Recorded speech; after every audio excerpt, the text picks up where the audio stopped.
Chapter 7. A Man's Footprints. One year, a terrible and strange thing happened.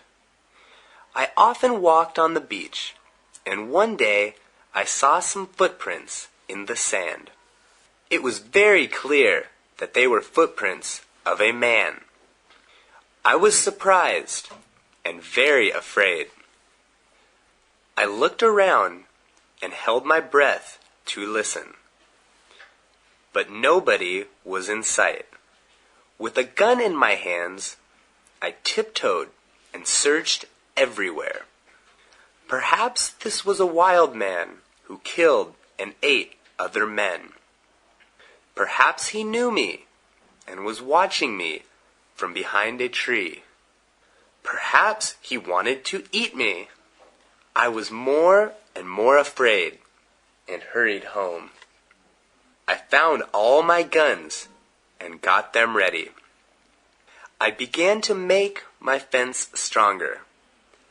That night I could not sleep, although I had guns beside me.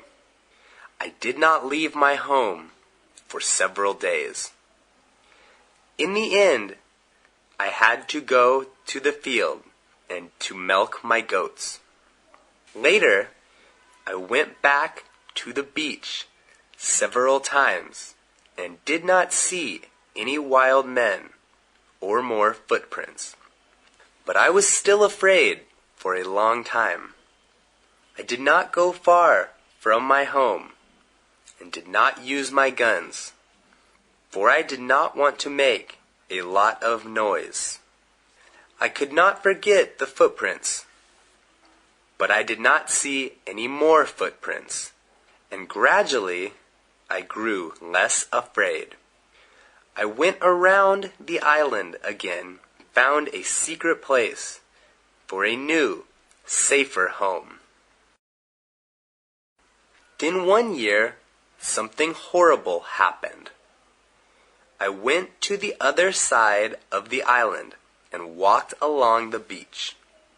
Suddenly, I saw men's heads, arms, and other parts of bodies around on the sand.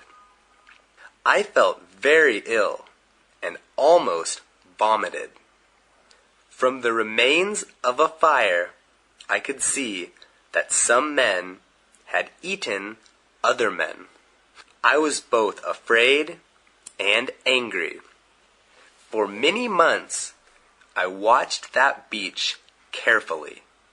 Once, I saw the smoke from a fire.